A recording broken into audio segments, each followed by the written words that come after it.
En France, le loup a fait son retour sur une grande partie du territoire et dans les espaces protégés. Pour les réserves naturelles, le maintien d'activités pastorales bénéfiques à certains milieux est un enjeu important. Pour faciliter cette coexistence, des actions concrètes d'appui technique, de sensibilisation ou encore de suivi ont été mises en place à travers le réseau des réserves naturelles de France.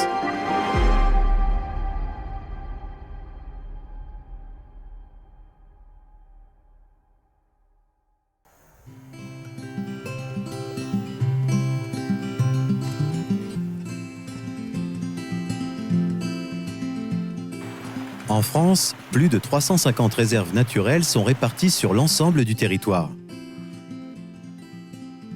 Certaines d'entre elles, situées dans les Alpes et le Jura, ont constaté le retour du loup ces dernières années.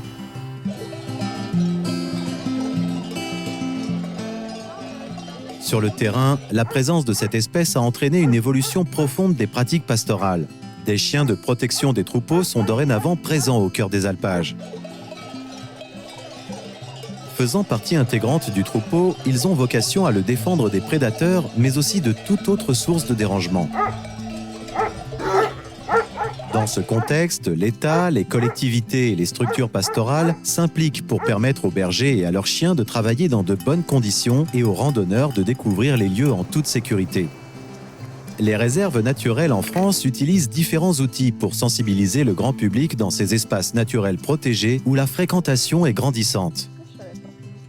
Ici, en Haute-Savoie, Laureline est salariée chez Aster, le conservatoire d'espaces naturels, et sa mission consiste à prévenir et informer les randonneurs des bons gestes et comportements à adopter en présence de troupeaux gardés.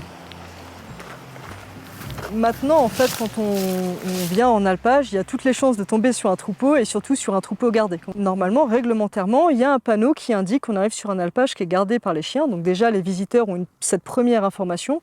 Et nous, on vient en plus sur le sentier à leur rencontre pour vraiment leur rappeler qu'effectivement le troupeau est là, qu'il faut respecter les usages de chacun et qu'avec les chiens, on ne peut pas faire n'importe quoi et qu'il y a aussi un code de conduite à respecter. La présence de chiens de protection, je ne sais pas si vous en avez déjà entendu parler.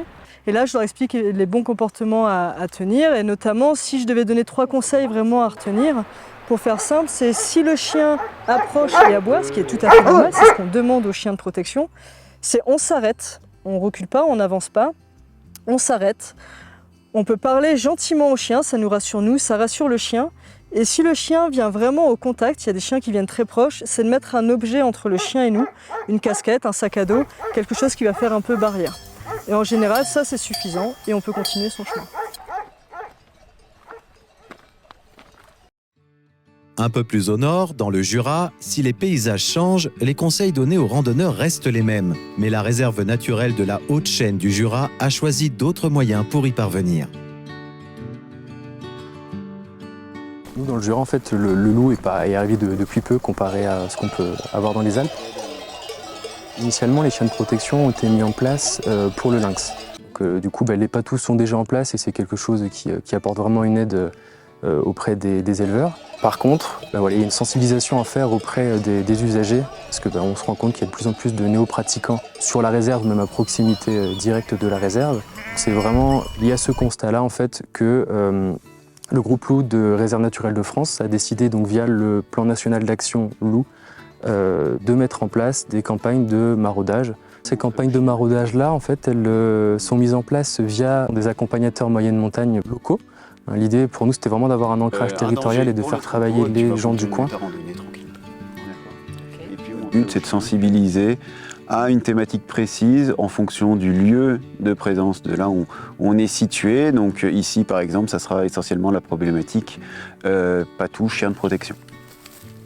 Donc du coup, ma peluche qui est derrière, c'est une action pour attirer le randonneur. Et puis les gens observent déjà notre animal, se demandent ce que c'est. Ça permet déjà de créer un premier contact. Et pourquoi ce chien est là? Et c'est un des rares chiens qui a le droit du coup d'être sur l'alpage. Et on brode un petit peu là-dessus pour après emmener sur les thématiques qu'ils ont envie aussi de parler, mine de rien, et sur leurs connaissances ou leurs ignorances au sein de sur la thématique de la réserve. C'est des personnes qui connaissent bien le territoire.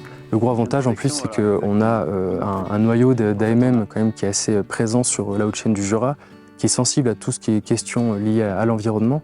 Et donc pour nous, ça coulait de source que de faire appel à eux.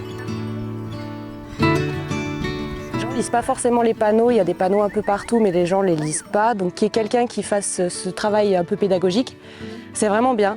La personne peut transmettre mon avis, mes pensées aux personnes, parce que moi, j'ai pas le temps. J'ai vraiment pas le temps d'aller voir les gens et d'expliquer à tout le monde. Donc oui, c'est hyper important, quoi.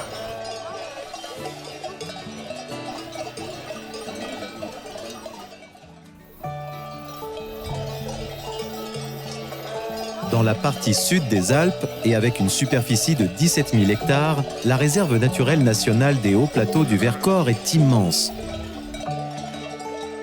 Là aussi, l'information et la prévention autour des chiens de protection sont largement déployées sur le terrain. Une démarche complémentaire est en cours pour mieux comprendre et anticiper les comportements des chiens de protection. On est sur les hauts plateaux depuis une trentaine d'années. À la base, on n'avait pas de chiens, les brebis étaient libres, il n'y avait pas de loups.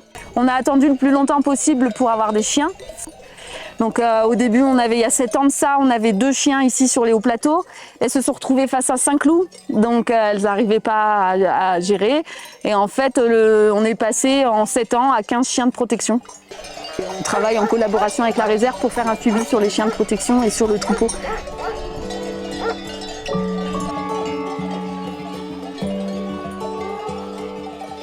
On a mis en place avec l'appui de notre gestionnaire, le parc du Vercors, et d'une association VIE, Valorisation des initiatives en éthologie, du coup tout un accompagnement au niveau des chiens de protection. Donc c'est un programme qui vise à comprendre plus finement la manière de travailler des chiens de protection par rapport à leur troupeau, par rapport aux différentes races que les éleveurs utilisent. Et la deuxième partie, du coup, c'est sur la montagne, un suivi au niveau par GPS des déplacements des chiens pour voir la distance à laquelle ils travaillent au niveau du troupeau et leur travail aussi de nuit, pour amener à une sélection et une assistance et des conseils par rapport à l'éducation ensuite qu'il peut y avoir avec ces chiens. Il faut bien être conscient que le chien, lui, il n'a pas de barrière, il n'a pas de mur. Vous vous approchez vers le troupeau, le chien vous prévient en sortant du troupeau, en vous disant « Oh, on est là ». Alors il vous prévient peut-être pas méchamment, mais vous dire juste « ça serait bien, stop », quoi, parce que là… Mais c'est comme si on violait leur territoire et eux, ils savent pas filet ou pas filet, ils n'ont pas cette barrière-là qu'on peut avoir chez nous en tant qu'humains, quoi. Ces chiens sont dans leur rôle à surveiller et à être en alerte, mais où globalement, un comportement apaisé permet une meilleure cohabitation et d'amener à un partage de cet espace qui a vocation à être utilisé par différentes professions et différentes activités de loisirs. En suivant les conseils et gestes simples de ces bergers, éleveurs, accompagnateurs, gardes et médiateurs qui travaillent chaque jour dans ces espaces protégés, vous participerez concrètement au maintien des activités traditionnelles présentes au cœur des réserves naturelles en France.